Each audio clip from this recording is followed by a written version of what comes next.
So welcome to the next of my behind the screen streams for my weekly D&D 5th edition prep, intending to present some practical examples of GM theory, DM tips, that kind of thing, through the lens of my personal homebrew D&D campaign.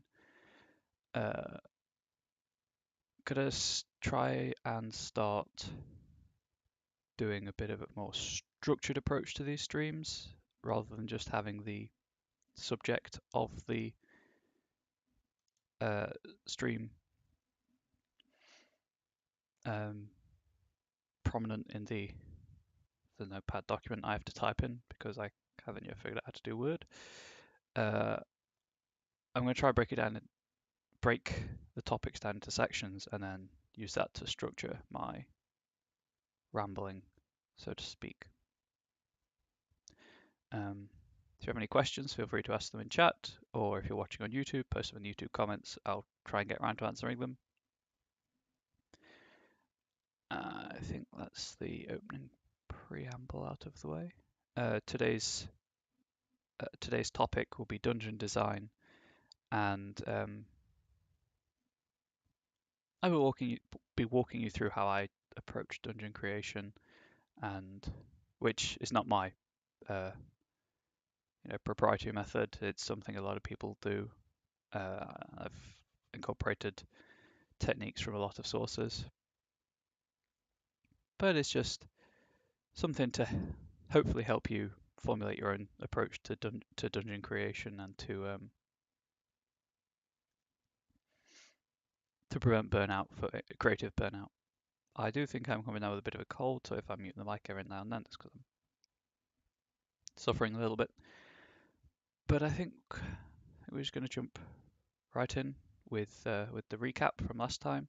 So last time we played, my players managed to get through encounter 2 of the 3 on the side quest they're on, with no major casualties. The party warlock did almost die through the strength drain ability of shadows, but overall they handled suddenly animating tree stumps and plants quite well. It was one of those 2-hour plus combats that D&D is infamous for, but everyone said they enjoyed it, had a nice change of pace from the exploration they've been doing recently. So I'm quite happy with the way it went, really. They found what they were supposed to find. They activated the brazier, thereby providing a safe space for them to rest overnight. And today's session is going to be them either returning to the fort, restocking provisions, and then heading back out for the 3rd brazier, or what I think is more likely is they'll just push on, spend another day outside the fort to complete the 3rd brazier, and then return to the fort. Now, last week I mentioned that one of my players mentioned in character that if they did this for the Knights Arcana, the officers would maybe trust them with more covert operations while they're in the Shadowfell, and that's where this dungeon design comes in. My theory, and obviously no plan so as contact with the players, my theory is that when they get back to the fort, indeed the officers, the captain will give them the opportunity to help with a problem they're having at the fort. And I'm going to frame this as the players return to the fort, they can hear the sounds of conflict. And as the fort comes into view between the trees, there's this army of kind of monsters assaulting the fort, and the players will probably face 1 or 2 stragglers that are left alive, either at the walls of the fort or probably more likely as they're running away, just so that when they encounter these creatures later on, the Sorrow Sworn, which I believe I've mentioned already. They can be found in Mordekainen's Tome of Foes.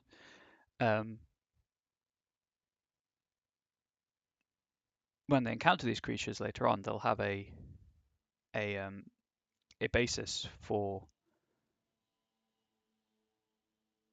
how to deal with them, their capabilities, that kind of thing.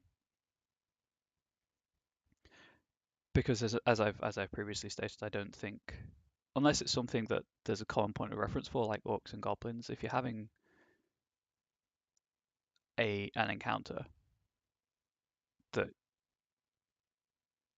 is out of the realm of the ordinary, as is a lot of the things in the Shadowfell, or the Feywild, or planar encounters in general, but specifically in my instance in the Shadowfell, um,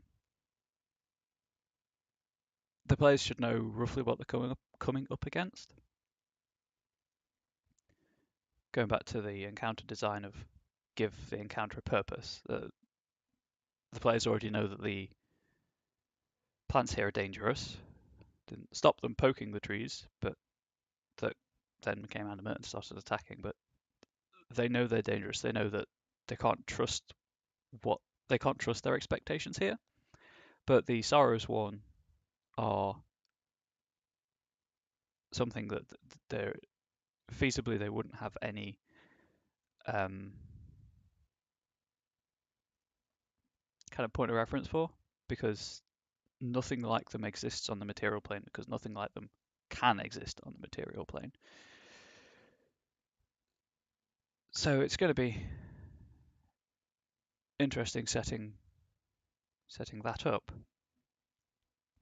So they're going to have this small encounter with the one or two Sorrowsworn, and then the problem is obviously the Sorrowsworn are attacking, and the knights, through kind of at this point years of reconnoitering magically, have figured out that there is an intelligence behind the Sorrowsworn. And anyone who saw, I think, the first of these streams will remember that there was a Sorrowsworn hive area kind of that I created, and that's where the Sorrowsworn come from. But there is an undead magic user, maybe the I think Deathlock, I think it is, from Mordekainen's, or Effext from the Creature Codex. And I mentioned all these books I mentioned previously, and there are links to the unofficial material in one of the previous videos up on YouTube in the description. But I don't necessarily need to pick that right now. That's something I can decide further down the line, probably later this stream, as I'm talking things through and getting a better idea of stuff. And if I do fall silent occasionally, or if I start kind of speaking slowly and deliberately, it's because I'm flicking through PDFs on my computer as I check monster stat blocks and things. So this undead warlock magic user and their Sorrowsworn army, quote unquote, will be in this hive, and the players will have two options of how to get into the hive, and this is where the dungeon comes in. They can go back the way they came to Corpsefire Keep going through the forest and climb down the cliff and across the river at the base of the cliff. The side of the river they're on means they'll be climbing down into like a mangrove swamp area, and then they'll have to find a way across the River Lethe, where they'll risk losing themselves in terms of personality and memory, and then infiltrating the hive from the outside. Or I think this one's more likely, but with my players, I have a 50-50% success rate of gauging what they're going to do. They can go to the Crumbling Wizard's Tower near the Corpsefire Keep and infiltrate the hive through a series of the actual dungeon levels of the Wizard's Tower, and then um, naturally occurring caves and caverns in the cliff that will lead them down to the hive. And this is where the dungeon design comes in. So the main, if I put an asterisk so it's easy to tell at a glance what's title and what isn't, um, the main kind of approach I take with dungeon design is that no matter what the overarching storyline is of the level or kind of that quest, each dungeon tells a story. And it doesn't have to be a complex story or a necessarily meaningful story, but it should have the dungeon theoretically, and I say dungeon in the Dungeons and Dragons approach of any large series of sequenced rooms or events, um, usually caves or actual purpose-built dungeons, but sometimes you could have a city classed as a dungeon crawl if the players are jumping from one kind of area to the next and there are puzzles and traps and encounters along the way. In fact, one way of thinking about the game of D&D as a whole is that it's just one big dungeon crawl, regardless of whether there is a ceiling or not over the player characters. But um, each dungeon should tell a story, at least one. Larger dungeons uh, could easily tell several stories, and you theme the environmental clues or the puzzles or the traps or the encounters themselves around the story you're telling at that moment in time. Um, so I would perhaps amend this to tells at least one story. Full stop for grammar. And then within something to kind of bear in mind if when you are designing your own dungeons um, is that it doesn't have to be a narrative story.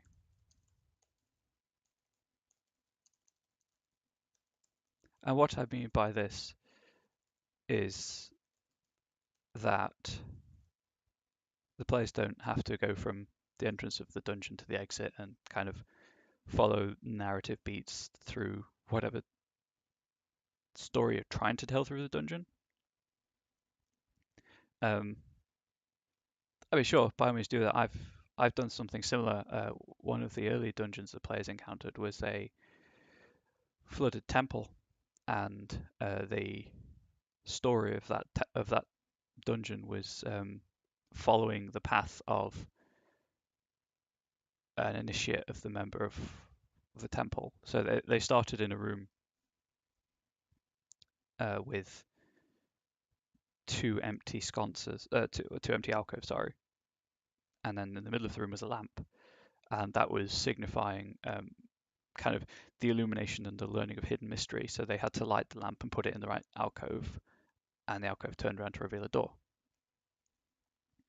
So having discovered illumination, they proceeded through the door, and then the next step was pilgrimage on this particular path. So they had to follow a labyrinth laid out in a mosaic on the floor, which if you do that, think of some environmental clues you can give your players, because my players didn't really pick up on that they needed to follow the labyrinth, probably because it was just a 2D design on the floor. Maybe I could have handled it better, I don't know. They eventually got it after some liberal clues. So after pilgrimage and kind of a journey of the soul, there was a baptismal chamber for rebirth at the end of the journey. And then after the baptismal chamber was the end of the dungeon, there was there's a natural cavern that they found at the end of it, as well as the kind of the vault of the temple itself. So that's one way of approaching non-narrative stories in dungeons. and through environmental storytelling that I've done as an example of this theory. Um, and if you are telling more than one story through your dungeon, have some of them be a narrative. Have say the top level tell a narrative of an adventuring party that entered the dungeon but only got so far, and they'll find a body every now and then, or they'll find, say, clean patches of fire blackened stone where there's an outline of a body. Uh, something to, I say, bear in mind, something that telling a story through your dungeons helps, I believe, is that it gives the dungeon a sense of grounded reality, I guess. I think it's the best way I can put it right now. It makes them consistent. Because if you're telling the story of go back to this adventuring party, and your dungeon has guards in it, having this idea that there is a story being told here, it's going to help you have rooms that don't serve the dungeon purpose, but they serve the story purpose in a way. So things like toilets or washrooms, barracks, where your guards will rest, where they'll eat, where they'll spend their downtime. Rooms that aren't chock full of treasure or traps, but they're domestic rooms. They're the rooms that a lot of people ignore, but that can bring a sense of grounding and realism and consistency to the dungeon. It's something I always try to include. And sure, throw treasure in there. The gods might be paid, or the kobolds have this kind of collection of scrap that could be picked apart for tinkering materials or trap making equipment. And it it will help,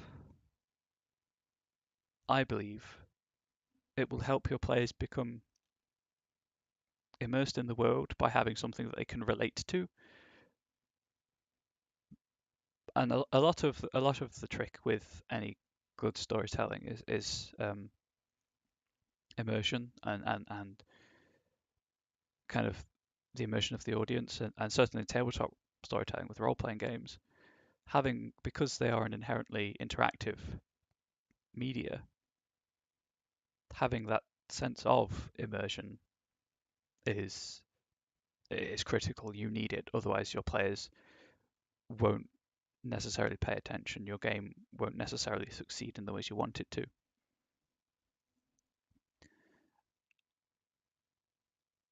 And kind of following on from the previous 2 points, um, tying back in with my encounter design themes and with kind of what I've been trying to highlight throughout all of these streams, these videos, um, keep the story simple. You're already telling a story. That's why the players are here. Um, whatever that story is, whether this dungeon is just a random side quest, whether it's a plot critical thing, you're telling a story already. And by all means, weave that story into the dungeon, whether that's through the dungeon design itself, through certain monsters that may have moved into the dungeon.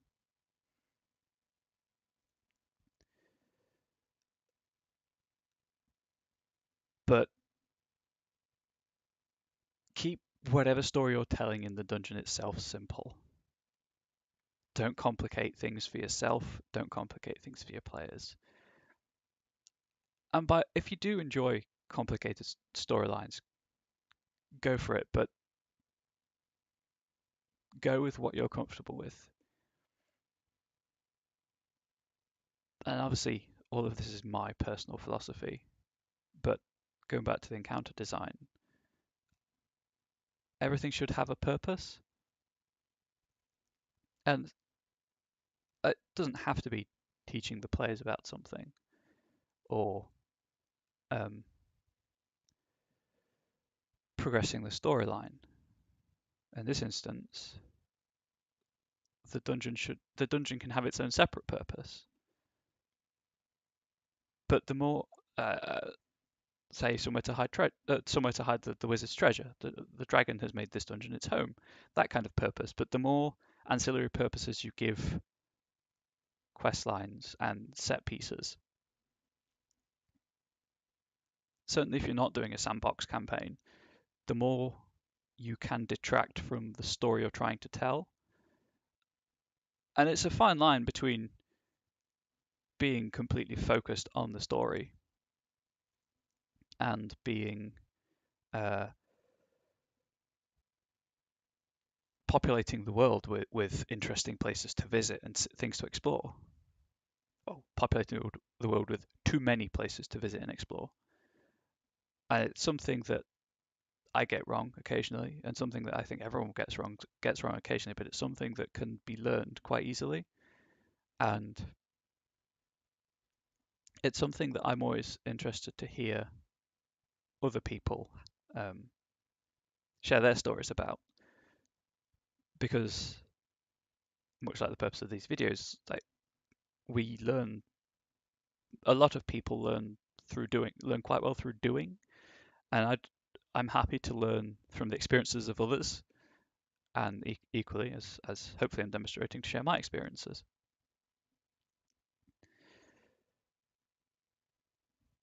I think that really covers the dungeon design philosophy, kind of distilling things into 3 easy to remember parts. Um, helps with memory, with remembering them for one, but it stops you having to remember too many rules and guidelines. So yeah, I think that's the philosophy. So I've got like 40 minutes. I like to keep these about an hour long, so I've got about 40 minutes to do some putting into practice. So I'm not just spouting my mouth with nothing to back it up. Um, so as I've said, this dungeon is going to be a way for the players to infiltrate a Sorrow-Sworn hive. The Sorrow-Sworn, for people who are perhaps unaware, because they were added later to 5th edition D&D than some other monsters, are beings in the Shadowfell that um, embody certain emotions. So the list in Mordekainen's, which I'll be using extensively for this entire sequence, are the angry, the hungry, the lonely, the lost, and the wretched. And there are varying challenge ratings and things like that. And as I've said before, if you like a monster, don't be afraid to tweak the stat block to lower the challenge rating or raise the challenge rating. Keeps things fresh, keeps things interesting, and if you have a player like me who has a good memory and has read a lot of the stat blocks or the monsters, or knows about the monsters, it's a way to surprise them and to throw them off their game. At the end of the day, it's your table when it comes to rules and things. So I will be using probably the angry, the hungry, the lonely, and the wretched for this, just because I think they give a nice um, variety of monster types, starting with the wretched because they're quite weak. They're a pack animal, quote unquote animal, and I might put some in a swarm. I have a fairly decent understanding of the swarm rules, and then the lonely, the hungry, and the angry, I need to tone their challenge rating down because my players are nowhere um, near the level that they need to be for those stat blocks. But the wretched is a tiny pack animal. It's a small monstrosity, so a bit like the size of a dog. Um, The Lonely does area effects, psychic damage. The Hungry regenerates, just does extra damage, and then the Angry just is a more straightforward damage output. And they all appear to have resistance to non-magical or to bludgeoning, piercing, slashing damage in dim light or darkness, which obviously this has been the Shadowfell, there will be. So that's something my players might pick up on and could negate, essentially, because they don't have many magical weapons, certainly not since the Rogue Broker's sword.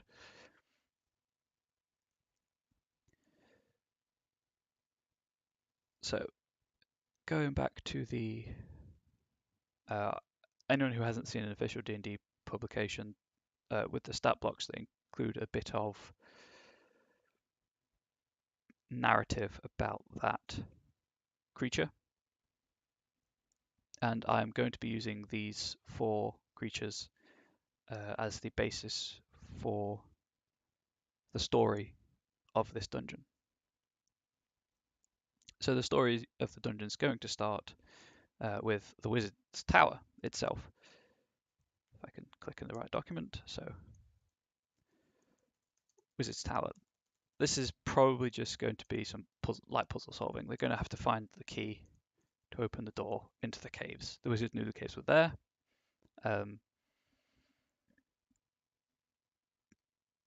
And I'm probably going to tell the players where to look, because the Night Archon have been here for so long they'll have a good understanding of where to look.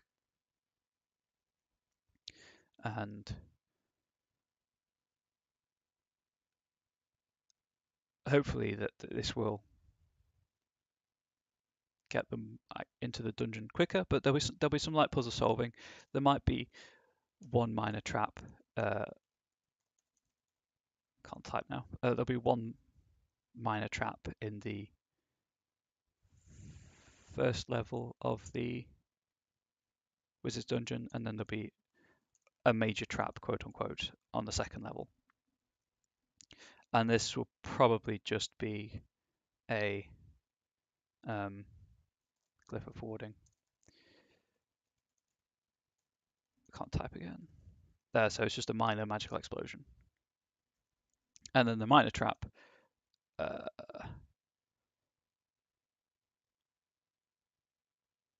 thinking of magical traps, be undead, maybe something that gives vulnerability to necrotic damage for a certain period of time. And I might visit this again next week and refine this idea. But for now, damage for X period, we'll say. For now, this is just kind of me hashing out my ideas, verbalizing them to see if they make sense. If you have any comments, any way to improve these ideas, feel free to post into chat. I am monitoring it as well as typing. So don't be afraid to speak up. So that's the Wizard's Tower. So kind of the story of that is just the wizard knew that these caves exist and set some minor traps to prevent unwanted visitors. And certainly a lot of undead creatures are kind of immune or resistant to necrotic damage, so the minor trap makes sense to be there. And the major trap was the first line of defense. Anything that survived that would then be sufficiently weakened by the minor trap to be easily dealt with. There will be a guardian of the tower, but as long as the players don't try to steal anything, it won't be a problem for them. So after that initial kind of prologue to the dungeon itself, there's going to be 5 traps, or 5 quote unquote story beats of the dungeon. And the story of the dungeon will be the story of the Osiris one, and then the the undead magic user themselves. I'm thinking I might approach it the same way as with the Wizard's Tower. Whatever this magic user is, they know that this entrance to their hive exists, so they've got kind of a thicker layer of security just in traps and puzzles maybe. And then the closer you get to them, the kind of the traps and puzzles wear off, but the encounters, the patrols kind of ramp up. So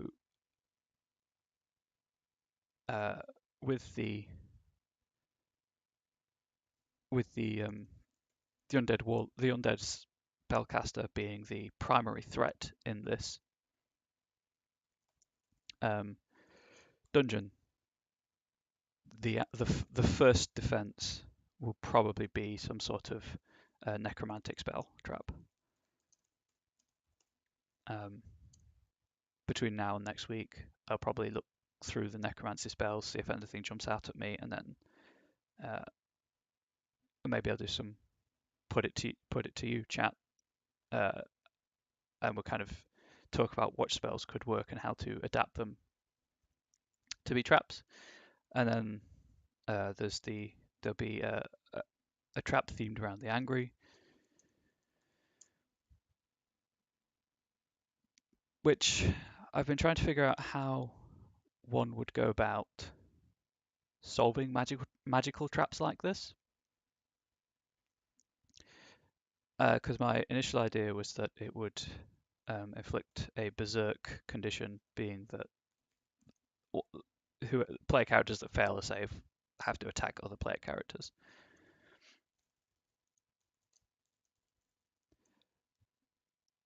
But the undead spellcaster isn't going to be immune to this effect. Probably for the lonely, I'm going to have a fear effect that the spellcaster is going to be immune to, so they can just kind of walk through that trap. But this one, there's going to have to be some discrete but quite simple way of solving it.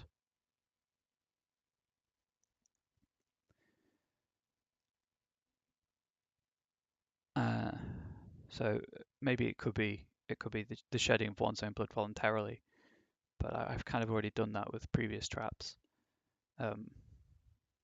With the fear trap, I want that to be deface the rune or alter the rune in some way, so I don't want that here as well. I don't want the players to kind of assume that the solution to all the traps is the same. So anger, peace, meditation, calm. I don't think any players can inflict the frightened condition, which the undead spellcaster will be immune to anyway.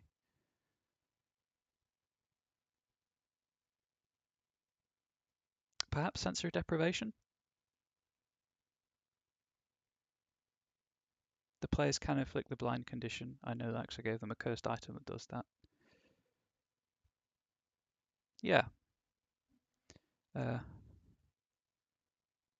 So while the berserk condition is in play, it could be a magical door that exists while you can sense it, but if you can't sense it, you can walk through it. And I realize I'm just making work for myself in terms of environmental clues, but I like that as an idea, and you wouldn't be able to see the source of the anger. It'll just be in the room, and then once you literally cannot sense it, you can just walk out. Just sensory deprivation door. Hopefully I'll remember what these things mean next week. So that's cool. I like that. The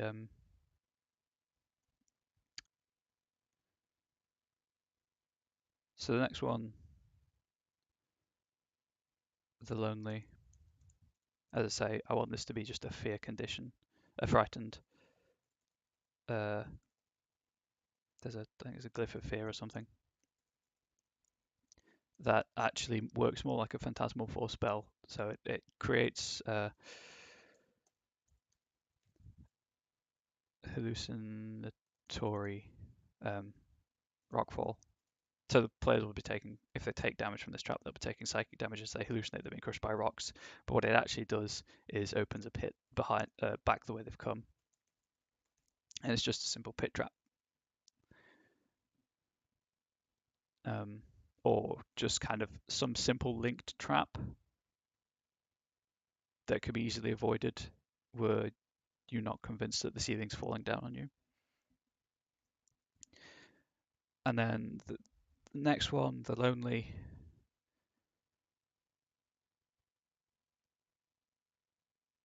This could be player characters coming to terms with themselves. So any character that triggers this trap, and I'm obviously going to have to figure out how various traps get triggered. They get teleported to a demi-plane and are confronted with some aspect of themselves, whether real or imagined, and have to come to terms with it. And this would be primarily a role-play experience for my players to kind of develop their understanding of the characters, and just to have it not be yet another find MacGuffin, press MacGuffin to solve trap puzzle.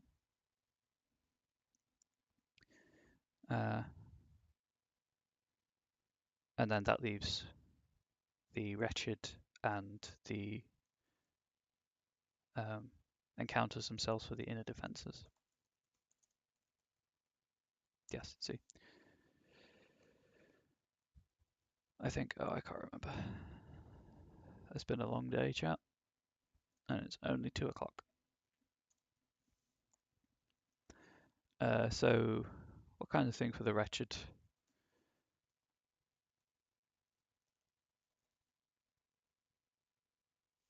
I think it's C.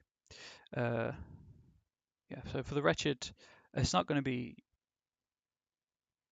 as I say, this is going to be a thinner layer of defense because there's going to be roving mobs of Sorrow Sworn anyway, and then there's going to be the big fight with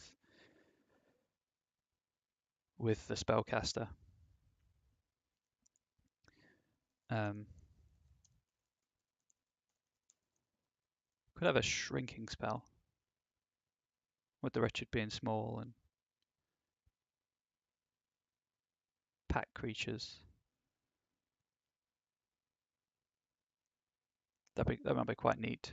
If I have just a simple puzzle room, but they're all smaller than the wretched are, so I have to figure out how to pull the lever to open the door.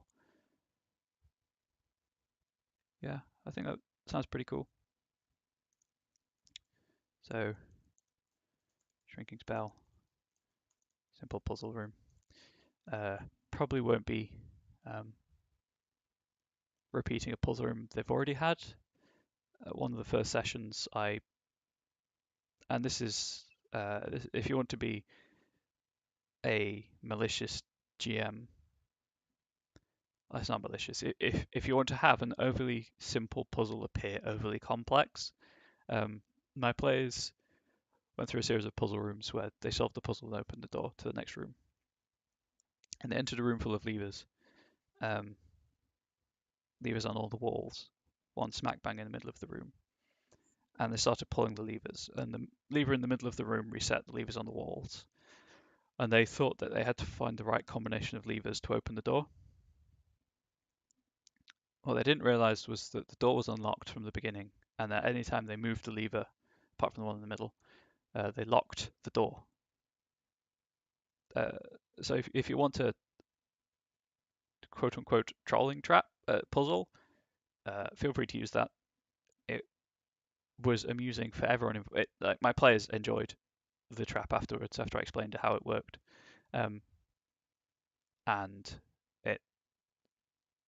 it's something they keep expecting, which is great because I'm going to wait till they stop expecting it and then just throw it back in. But it stimulates a lot of discussion among with my players about the fact that they did enjoy puzzle solving and working together to solve puzzles. So that was a slight digression, but hopefully it's an illuminating one for your own endeavors.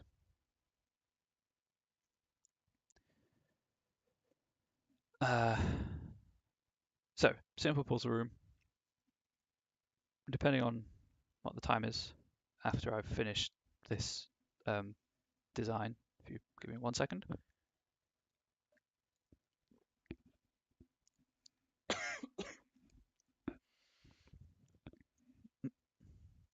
I might go back and hash that room out.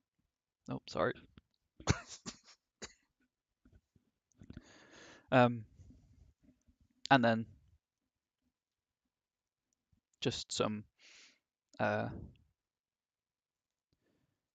of Saurus1. Probably some wretched packs. I think the hungry and the lonely, they work quite well together. One hungry for food and the other hungry for interaction. So hungry, lonely bands, and then just a handful of soul angry guards. And then after they've gone through this story of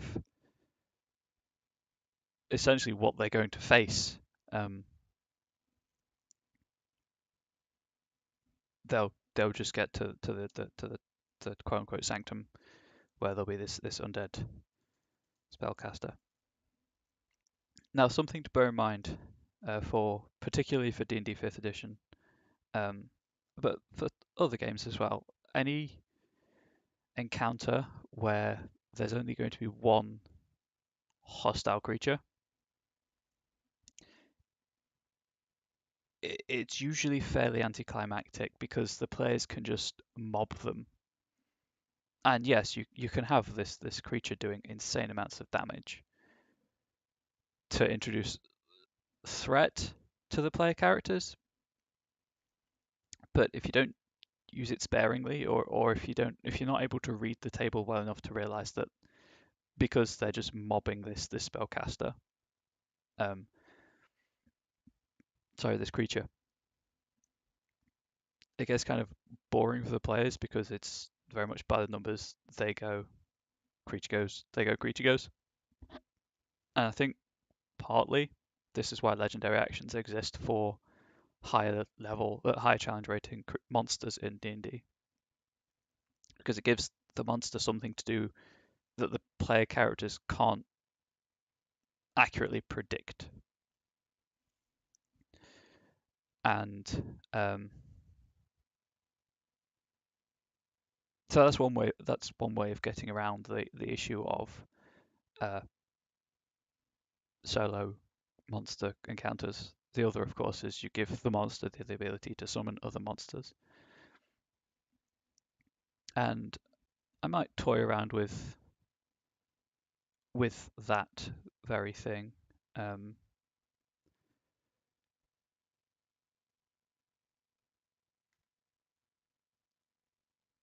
Or I might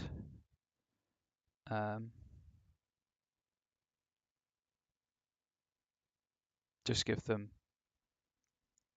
as I say, the legendary actions. Just checking Mordekainen's for the Deathlock.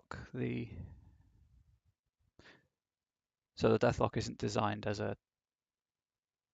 really a solo.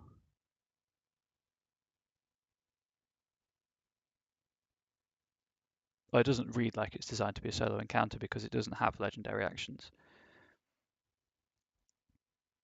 So I might either give it some legendary actions or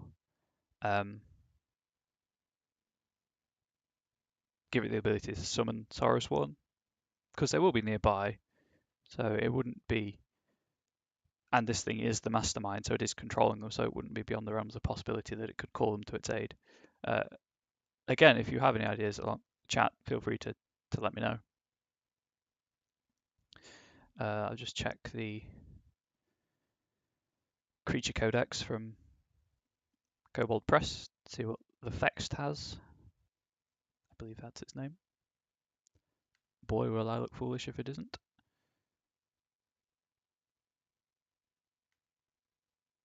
Maybe the other book.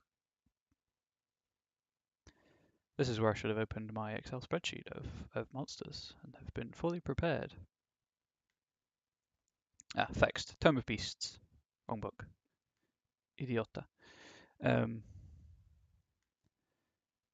So the Fext is roughly the same challenge rating as a Deathlock. It's the same idea, they're undead warlocks. But they too don't have legendary actions because they're a lower challenge rating creature. And it also cannot summon allies to its aid.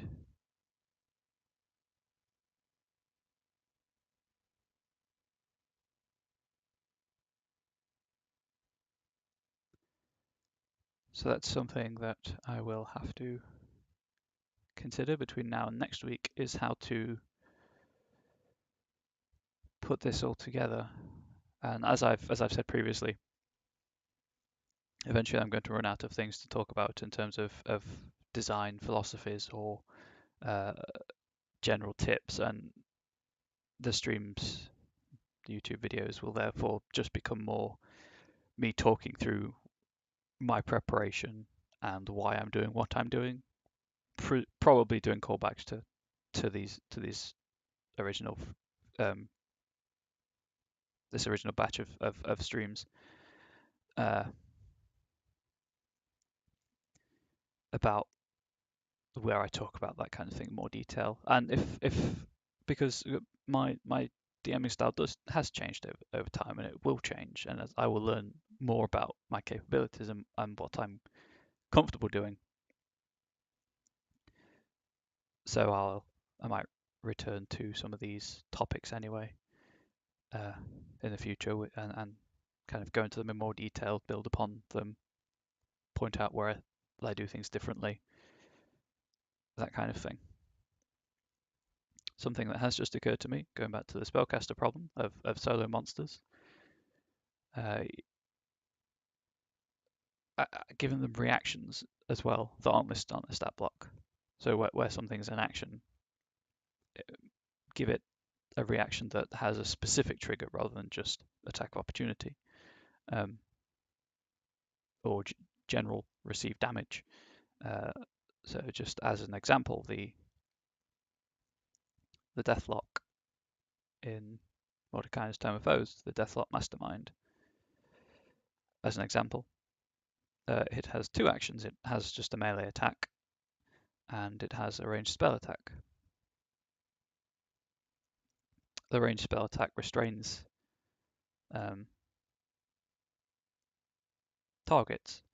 So perhaps as a reaction, when one of those targets does escape, that spell attack can be made against a new target, probably lesser damage,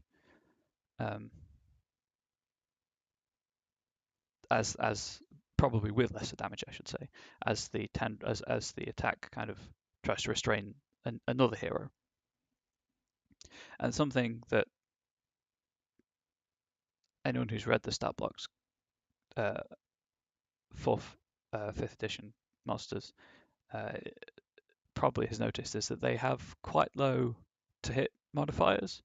If I recall correctly, it's because the design team preferred having player characters be more accurate, I should say, than monsters, just in terms of game feel. And I rarely alter to hit values. I tend to alter the damage values instead. That's by the by. So that's something could do to solve the solo creature encounter thing, and that's something I might talk about in the future. Building upon the encounter design stuff I explained, just kind of combat encounter mechanics and how I interpret them and use them to plan things. But I think that's mostly what I wanted to discuss today. I recap previous session. As I those three things that my dungeon design philosophy, and then putting all that into practice. The story that the play characters will be going through is the in essence the preparations that two powerful spellcasters made against each other stumbling entering their realms with a thicker line of defense where they'd meet, and then thinner lines of defense as you progress from that point. Um, but also with the defenses being a way of giving the players some sort of clue as to what's coming up in the future for them. And a lot of the time, obviously foreshadowing is almost impossible to pick up at the time, but a lot of the time my players don't comment on if they figure out something was foreshadowing. So I do it a lot just for myself because you need to be interested yourself in the story you're telling. But I think really that covers all the bases that I wanted to talk about today. I'm going to end the YouTube recording, but I'll be hanging around the Twitch chat for a while if you want to ask any questions or anything. If you did enjoy this, hopefully more structured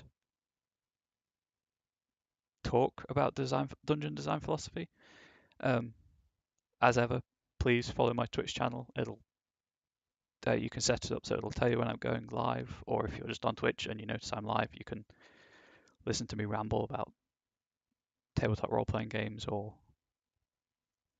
at the minute admire the atmosphere building in Fear, even if it's not the most thrilling, intensive game out there, or just some low-skill, high-chill multiplayer gameplay. And if you do want to re-listen to these, the VODs are up on Twitch for a while, but they're also available over on YouTube at Comrade Bubbles. The channel is the same as on Twitch. And you can, of course, subscribe to my YouTube channel where these videos go up so that you know when the next one goes up, because I try to put them up regularly, but life happens. And if you like this material and content, I produce a lot of written content over at that'showwerollddice.wordpress.com as kind of introductory to role-play materials or gaming aids like plot hooks, settings with plot hooks you can use for your own games, ready-made NPCs, inspirational material, fiction that I hope will inspire characters or quest lines in your own games, or help you to develop your own characters, that kind of thing. And obviously engage in whatever manner you find preferable. Twitch chat, YouTube comments, emails to that's how we roll dice at gmail.com.